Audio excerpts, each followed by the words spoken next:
For over 25 years, I've been intrigued by harvesting and cooking food from the wild, hormone, drug, and stress-free.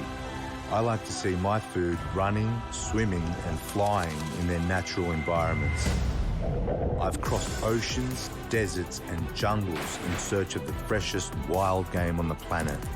I'm Mario Kalpou, and this is Man Eats Wild.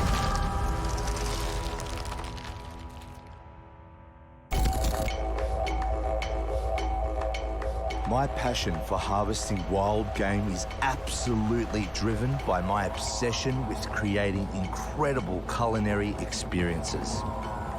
In this episode, I'll be collaborating with my old mate and top celebrity chef, Danny Russo. Danny and I are going to cook two incredible dishes from an unusual source of protein I'm about to harvest. We're heading to the arid desert of the Australian Outback to hunt an incredibly nimble and elusive beast, the feral Arabian camel. Most people have no idea that Australia has the largest number of wild camels in the world. There's estimated to be 1 million wild camels still roaming across a third of Australia's mainland. Although they look harmless and a little bit goofy, these animals are an invasive pest, and believe it or not, they're incredibly hard to hunt on foot with a bow. I'm on my way to meet up with legendary bushman and rancher named Mike Mackay, who's lived and hunted in these parts for over 50 years. So obviously I'm out here looking for some feral camels to harvest. Tell me a little bit about these camels and how they were introduced. Well, they came over here probably 150 years ago. Sir Thomas Elder saw the necessity to import a pack animal that would survive in the desert conditions, and one of the biggest contracts, I think, was cutting the equipment for the telephone line from Adelaide through to Darwin. Female camels and the average camel, they used to load them up 500 pounds from the old measurement. But a bull camel, when they come into season, they double pack him to carry 1,000 pounds. Once these camels were no longer needed for transport, they were left to fend for themselves in the outback. Since then, camel numbers have exploded, and now they pose a real threat to farmers and the native ecosystem. To manage the problem, thousands of camels are culled per year, with most of them just left to rot and decay in the desert, which to me is a massive waste. Our wildlife, as you say, is a wonderful source of protein when we've got people starving in the world, and we should not be just culling for the sake of killing things. Yeah, that's exactly what I'm here for. I'm here to actually harvest the camel for meat and hopefully take some home. As far as flavour goes, there's no specific flavour. Right. But it's very, very tender. Yeah. And it's a damn good meat, but there's a hell of a lot of it. Are there any tips on stalking into these things and things that I should know about or be aware about? Camels have got exceptional eyesight. Yeah. And because they've got height, they can see a long, long way and pick up movement. From what I've seen, they've got really long legs and a big stride, I'd imagine. Well, they do. Because of the size, they seem to be ambling along, but you try and keep up with them, you're a trot. Good luck, and you've got to dot your I's and cross your T's. Yeah. When you're hunting these things.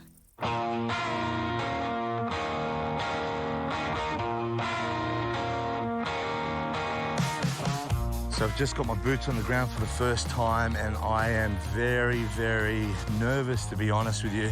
I'm out here in the big desert. There's hundreds of miles of open country, and it seems to me spotting a camel out here is going to be almost impossible. But I suppose there's only one way to start, and that's getting your boots on the ground and getting out there.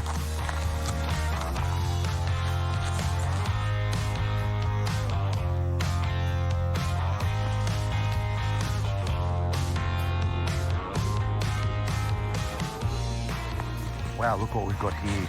These are camel bull tracks. I've been told, I've never seen any before. These are the first ones I've ever seen. It's almost 3 times the size of my hand. Just give you an idea of how big these animals are. This is exciting, and I'll follow these tracks and see where it leads.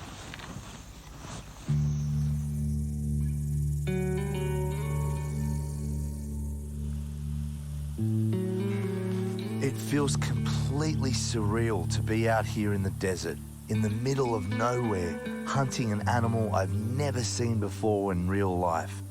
I've just spotted my first mob of camel in the desert, and I'm super excited. I want to get nice and close. They're way bigger than I thought.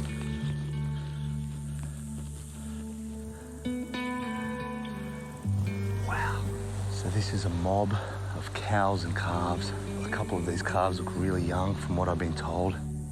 I won't be trying to shoot any of these, obviously, but just to get so close in this insane environment with these animals I've never seen before is truly a unique experience that I'll never forget.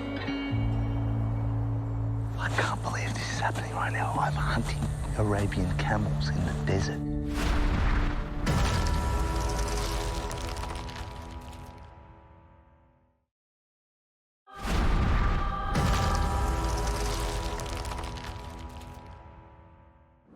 I'm in the outback of Australia hunting feral Arabian camels.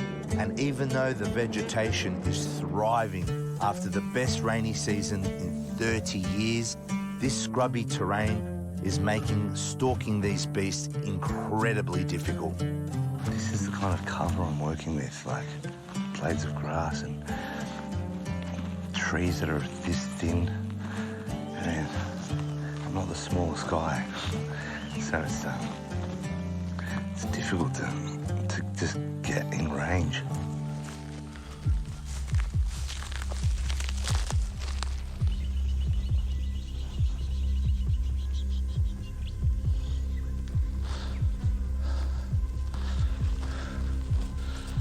After trekking through the outback for hours, I've finally found a big bull.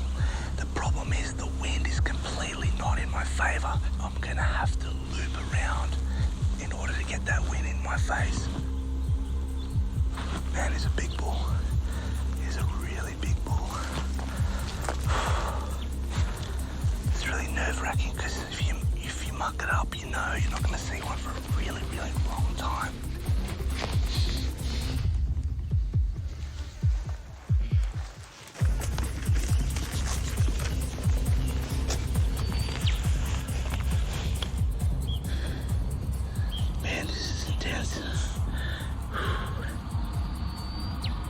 If he walks just out this way, that wind's gonna blow my cover big time.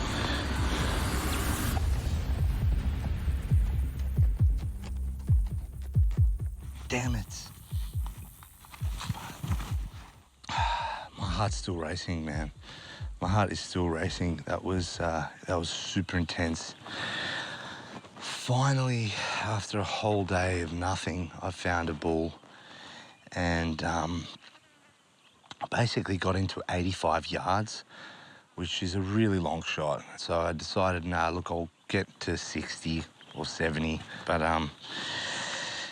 we got up to 60, and then all of a sudden, the wind changed direction. Of course it did. And the animal just whipped up his big old camel neck and looked at me and just went, "I don't like the smell of you, mate." And he just ran off. So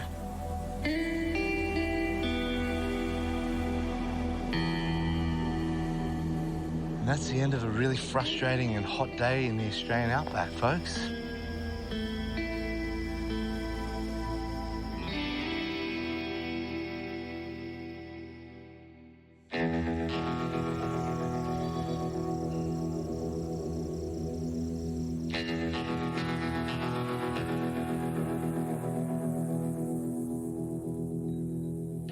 Hunting camels in the desert has proven to me to be very difficult.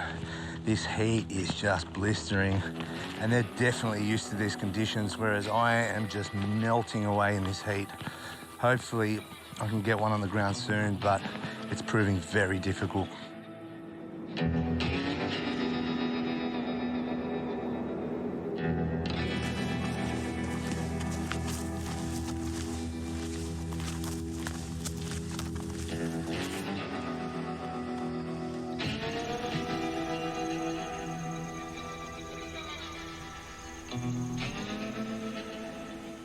I'm sure I just saw a really, really big-bodied animal. Oh, yeah, there's camels, there's camels. There's a whole lot of camels. All right, can we go for this, Culinary?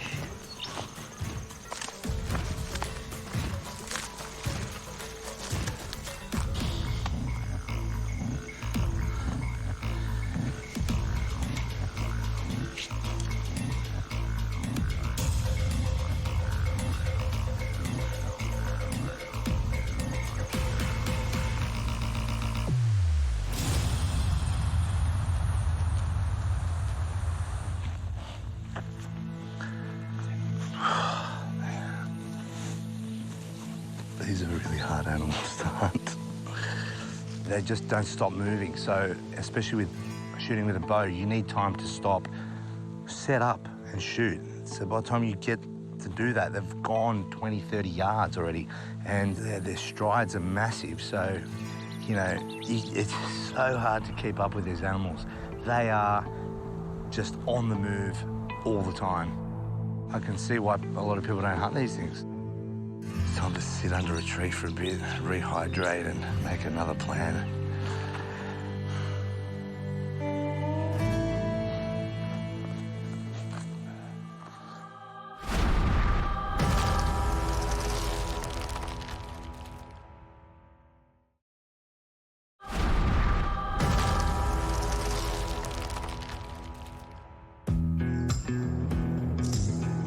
I've spent the best part of 2 days in the blistering heat trying to keep up with these massive camels, and I haven't even drawn my bow yet. Chasing these animals is definitely not going to work. Their strides are well over 3 or 4 meters every step they take, so I'm going to try an ambush situation. I've seen some bull tracks all through this area for some reason. I have a feeling that they're chasing cows, so this is my last shot, my last day here. Fingers crossed, I plant myself there, and hopefully, with a bit of luck, big bull camel comes my way. This looks good. I'm going to tuck into this space here.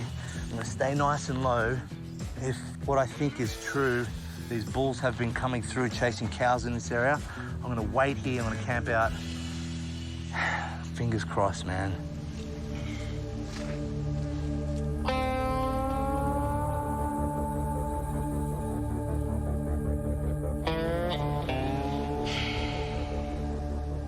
This is not exactly my cup of tea. I've been waiting here for over an hour and a half, maybe 2 hours. I'm more of a ground stalking kind of guy, action man, and I'm not very patient. I feel like a predator right now, waiting for his prey. The wind is absolutely perfect. The conditions have just like fell into my lap right now, honestly. Just need a bit of luck. This is a camel. This is a camel. This is a camel. I don't know if it's a bull. It might be a cow. It's a bull. It's a bull. It's a bull. It's a bull. It's a bull. It's a bull. There's a bull coming this way.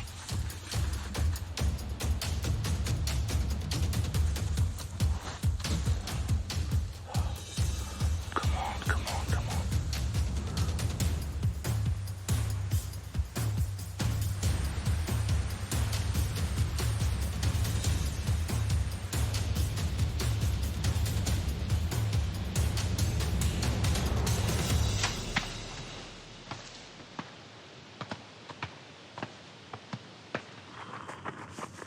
Oh, dude.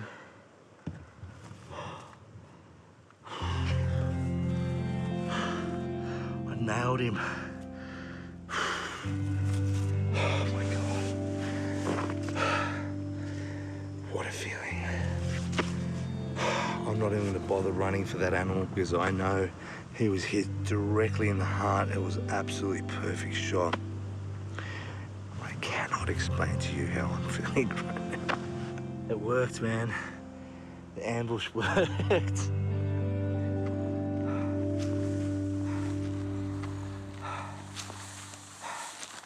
There is so much blood. This thing is bleeding out really hard, and you get that with heart shots. We should be... There he is, I can see him. There he is, there he is, there he is. There he is. You have no idea how grateful I am to find this animal, to harvest this animal. Holy moly, look at the size of this thing. There's so much blood here. He was bleeding out severely, and he wouldn't have lasted 30 seconds, man. That's as ethical as it gets. I came here slightly cocky. I thought, you know what, it's going to be a no-brainer. I'm going to walk into this desert, I'm going to shoot one of these camels, and we're done. But boy, was I wrong. These things are very, very difficult to hunt.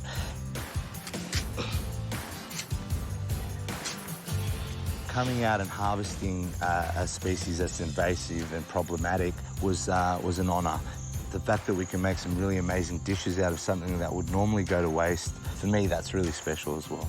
As I promised Danny, I'll get him a nice piece of sirloin meat out of this camel, and I'm really looking forward to seeing what magic he can do in the kitchen.